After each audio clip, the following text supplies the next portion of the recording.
Bueno, es un gusto estar con Ricardo López Murphy y Fernando Iglesias. Los dos, gracias por estar aquí.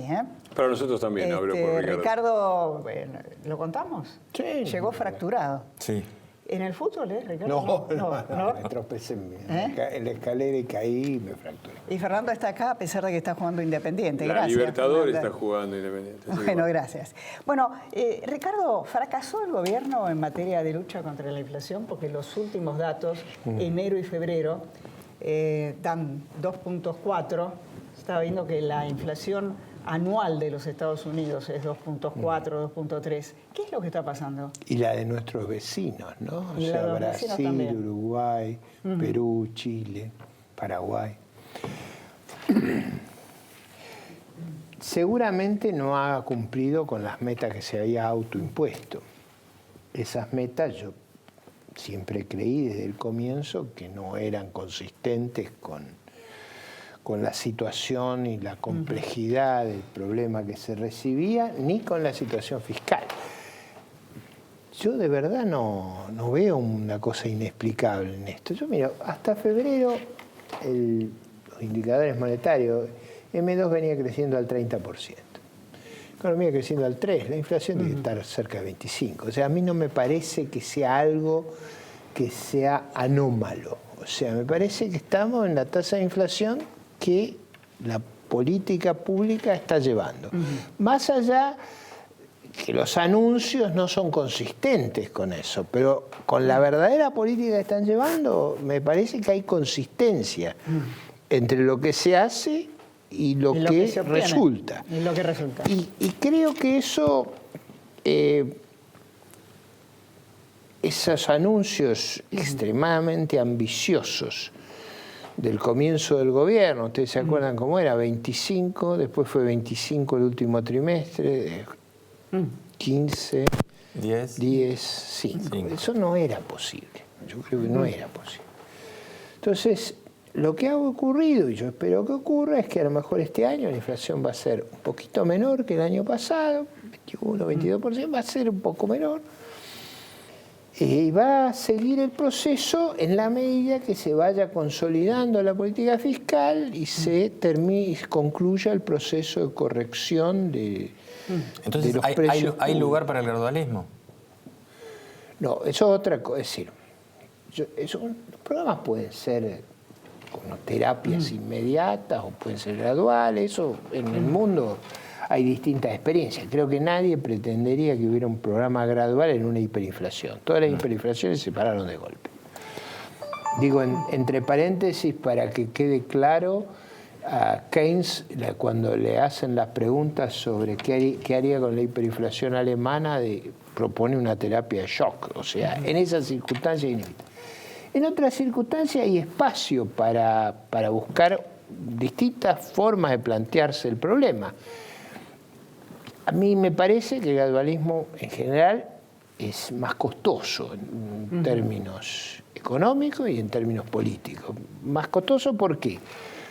Porque primero implica acumulación de deuda, porque el gradualismo es que hay que colocar deuda en el proceso de transición a las tasas de interés que nosotros tenemos, eso es costoso. Y además es políticamente muy desgastante, porque en lugar de soportar el conflicto una vez, lo tiene que uno soportar todos los meses. Fernando, tu visión. No, yo creo que la inflación bajó 15 puntos el año pasado, de 39 a 24. La verdad es que si ese es un fracaso, bienvenido sea. Quisiéramos que el plan era que bajara más, sí. Queremos que baje más rápido, sí. Pero me parece que hoy están hablando, es la primera vez que escucho a un analista que dice que va a estar por arriba de los 20. En general, todo el mundo, los más pesimistas hablan de 19 puntos. Los pesimistas, eso implicaría que bajó 15 puntos el año pasado y 5 puntos si se da el pronóstico más pesimista este año. Entonces, para empezar, me parece que no es un fracaso de ninguna manera. Me parece que... y no se puede analizar el tema de la inflación sin ver cuál es el contexto, porque es fácil bajar la inflación. Vos mandás el país a la recesión y bajas la inflación. Él dice que es más costoso el gradualismo. A ver, más costoso. Este país viene de 4 años, venía en el 2015, eran 4 años de recesión. Cuando vos tomás 2011, 2015, está un punto del PBI por abajo del 2011, en ese zigzag populista que armaron, donde subíamos los años de elección y bajábamos lo que no había elección. Un punto abajo. Entonces, la vez anterior que la Argentina estuvo 4 años en recesión fue en 1997, 2001. Todos recordamos qué pasó con eso. Sí. Entonces, déjame terminar el concepto. El concepto central es que bajar la recepción, la inflación, es fácil si tenés que hacer eso solo. Ahora, vos tenés que bajar la inflación sacando un país de 4 años de recesión. Lo tenés que hacer sin enfriar la economía, porque además venís con un 30% de pobres, ¿sí? Lo tenés que hacer en el medio de que además te dejaron la energía regalada, por lo tanto tenés que cambiar las tarifas, porque las tarifas cubrían una 9ª parte del costo de la erogación de energía en donde había subsidio. Entonces, hacer todo eso junto y bajar 15 puntos, para mí es un éxito. Y ni que hablar del panorama político. Recordemos que este gobierno asumió con 1/3 de los diputados, 1/5 de los senadores, 5 gobernadores de 24, es decir, un poder político mínimo obligado a negociar permanentemente con gobernadores de la oposición, con diputados y senadores de la oposición y con una oposición feroz que lo vimos en diciembre. Está bien, ¿no? pero a ver, a diferencia de lo que pasaba antes, me parece que todos los que estamos en esta mesa sabemos a dónde queremos llegar.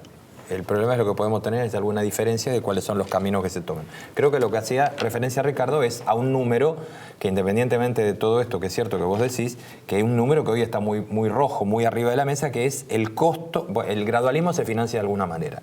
Y la manera de financiarlo ha sido con endeudamiento. Ese endeudamiento ha llegado a un nivel de un costo que está complicando el otro potro, como yo decía al principio, que había que domar, que era, es decir, da la sensación que era la deuda. Es decir, da la sensación de que vestimos un santo y desvestimos al otro, y el miedo es, si no, vestimos a un santo para desvestir al santo que tenía el kirchnerismo, y ahora de vuelta estamos de nuevo con el otro santo ¿Sabes desnudo? cuál es el gran problema de este gobierno desde el punto de vista económico, desde el principio? Que los objetivos que tuvo que enfrentar son contradictorios. Tenés que sacar a un país de la recesión al mismo tiempo que bajás drásticamente la inflación. Tenés que bajar el déficit fiscal, pero tenés que bajar los impuestos. Y al mismo tiempo tenés que hacer, además, un ajuste de tarifas importante que golpea sobre la inflación, y al mismo tiempo tenés que reconstruir una infraestructura, lo que golpea sobre el déficit fiscal. Entonces, ¿qué ha optado el gobierno? El gobierno ha optado, para mí, por la única opción que podía tener, social y políticamente, que es encarar todos los frentes a la vez y pensar qué es lo que está pasando, que es que vamos a tener resultados buenos y vamos a estar cada año mejor que el anterior, pero los resultados no van a ser espectaculares, porque yo puedo tener un resultado espectacular en un aspecto a cambio que se encaiga el otro. Acá hay que mejorar en todo y eso no es fácil. Ricardo. Y todas las opciones en la vida política de un país plural, conflictivo, heterogéneo, en una situación y con una herencia muy delicada, con una situación en la región muy adversa, todo eso era muy complejo y yo creo que nadie subestima esa complejidad, menos yo. Yo era muy consciente de las dificultades. Creo que lo que a lo mejor hubo en los anuncios fue una gran asimetría entre lo que se procuraba lograr en materia de inflación y lo que se estaba dispuesto a hacer en otro frente. Entonces, creo que esa asimetría genera las preguntas que Clara se hacía al comienzo. A mí no me las genera, porque yo nunca tuve la expectativa de que la inflación iba a ser el sendero descendente en los términos que se había formulado, y tampoco tengo la expectativa, que es verdad, como dice Fernando, que tiene el grueso de los economistas hasta hoy, de que yo quiero ver en los próximos días, que era el relevamiento de expectativas de los centros de estudio económicos daba 19.9 de expectativa. ¿Y vos crees que es 21? Yo creo que va a ser un poco más. Un poco más. O sea, yo 22, me parece que las presiones que hay que absorber, la circunstancia que hay que enfrentar, la dinámica de las políticas gubernamentales, aunque las cosas salieran bien, mi impresión es que aritméticamente es muy difícil que estemos debajo de eso, pero es una... Yo les quiero recordar, tenemos acá con Rubén un tape, cuando en diciembre del año pasado apareció el jefe de gabinete Marcos Peña con todo el equipo económico cambiando las metas de inflación. Muchos dijeron que ese era un punto de partida que había que seguir porque eso significaba que el gobierno tomaba conciencia de que el 10% iba a ser imposible. ¿Lo vemos? Decir que ahora el número es 15% para el 2018, 10% para el 2019 y 5% para el 2020. El motivo del cambio obedece a que, habiendo transcurrido ya 2 años desde el anuncio de las metas anteriores, recordemos que fueron anunciadas en enero de 2016, en el medio del lanzamiento de un programa económico muy comprensivo, con mucho cambio de precios relativos y con mucha incertidumbre y volatilidad. Hoy tenemos una visibilidad mucho más clara de en dónde están los precios, cuál es nuestra política fiscal, cuál es nuestra política monetaria. Bueno, ahí Ricardo perdió independencia el Banco Central. No fue una, ¿Cómo quedó? no fue una conferencia afortunada para mí. O sea, yo creo que no fue feliz que estuviera el presidente del Banco Central allí. No respecto a la fijación de meta, porque en muchos países la fija el Poder Ejecutivo, la meta, y el Banco Central la instrumenta. Sino en términos de que estuviera allí, donde eso deteriora la imagen y la confianza en términos de autonomía del gobierno. ¿Para qué los bancos centrales son autónomos? Justamente para que los gobiernos no puedan manipular la tasa de inflación, tengan una misión de preservar la estabilidad. Esa es el caso más notorio para mí, porque es producto de un diseño institucional nuevo, el Banco Central Europeo, es decir, tiene una autonomía total. Entonces, eso crea confianza, crea previsibilidad. A mí me hubiera gustado que eso no hubiera ocurrido en los términos que ocurrió, y me hubiera gustado una explicación con mayor autocrítica. O sea, los problemas que hemos tenido han sido estos, y las políticas que vamos a adoptar van a evitar los problemas que hemos tenido. Si uno repasa esa conferencia, debo decir que lo que me afectó fue, primero, la presencia del presidente del Banco Central allí, y segundo, me impactó que no hubiera un reconocimiento de errores. O sea, porque si no, los cambios parecen una cosa casi sin importancia, y creo que ahí hubo un problema de diseño, de políticas, que hubiera sido bueno una autocrítica. En general, en la Argentina les cuesta mucho a los gobiernos hacer autocrítica. Digo, no solo a todos. ellos, ¿no? Sí, a todos. Pero, ¿y no resulta ser autocrítica? Porque en general, cuando Macri empezó a ensayar esa política al principio alguno lo cargó, pero con eso, ¿no? Alguno Rubén, le tiró encima. Cuando empezó con esa política de voy y vuelvo porque me equivoqué, al final no le resultó mal eso. Pero Rubén, yo creo que la mesa fue justamente cuando uno dice, teníamos esta meta, no la vamos a poder cumplir, vamos por esta meta, es muy claro que se está haciendo una crítica o se está ajustando a algo que no funcionó como se esperaba que funcionara. Y es cierto, no todo está funcionando como queremos, y los cambios se están produciendo en todos los frentes, pero no a la velocidad que quisiéramos ir mucho más rápido. Ahora, hay que tener también registro de otra cosa. El mundo cambió, la soja ya no está por los $500, $600 como estaba, y lo que se recibió, cuando vos mirás las tendencias generales, no solamente todo está mejorando lentamente, pero está mejorando, sino que además se revirtió una tendencia a la decadencia.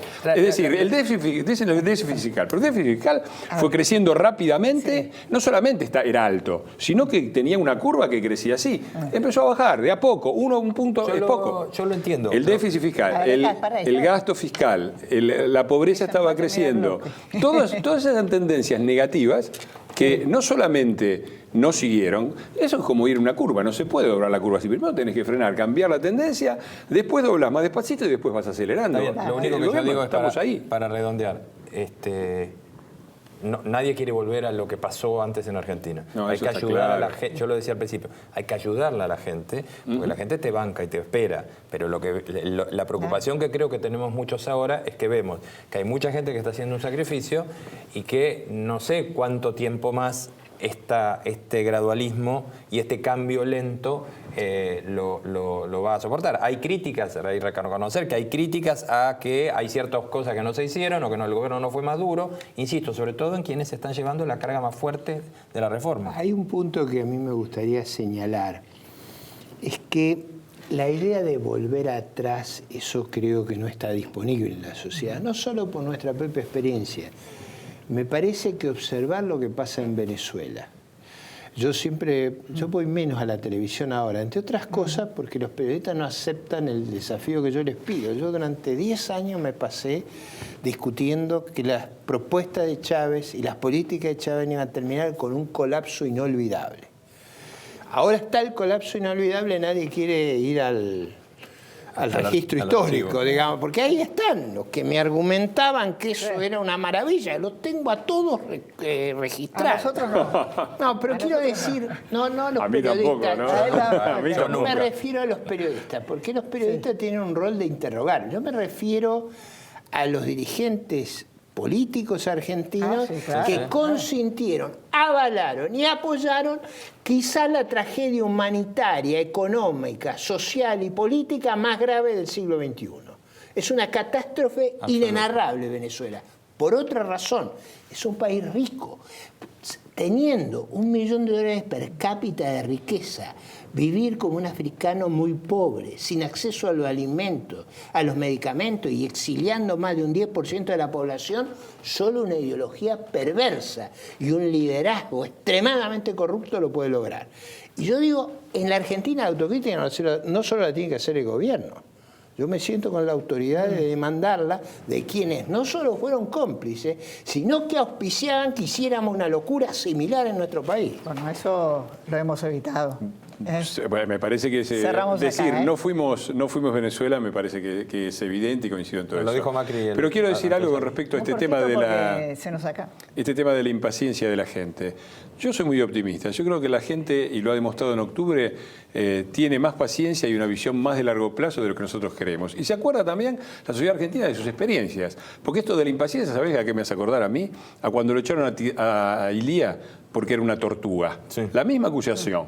Y después vino uno que no era una tortuga. Bueno, de esa también hizo un ya estamos shock fuera de desastroso eso. rápido, De que esa fue Onganía. estamos lejos. Después vinieron los Montos, después mataron a Aramburu, después vinieron los muertos y los desaparecidos, vino la dictadura, la guerra de Malvinas. Bueno, todo ese desastre de los 70 nació porque en el 66 una parte de nuestra sociedad creyó que había que sacarlo a Ilía porque era una tortuga. Yo estoy seguro que aprendimos la lección. Última pregunta, ¿está desarmado el club del helicóptero? No, el Club del Helicóptero tiene afiliaciones permanentes, lo que tiene de gente que sabe disimular y que espera la ocasión para dar el zarpazo. Lo vimos en Están diciembre. en la lista de López Murphy, me parece. Pero escúchame, lo de diciembre, mirá lo de diciembre, cuando dicen hay que ir más rápido. En diciembre se trataron de ordenar un poquito las cuentas nada más y yo tenía al gordo Bazooka a 200 metros de mi cabeza con la bazooka y con los tirapiedras. Así que A los dos, muchísimas el gracias, contexto político cuenta y cuenta mucho. Gracias, Ricardo. Ya volvemos.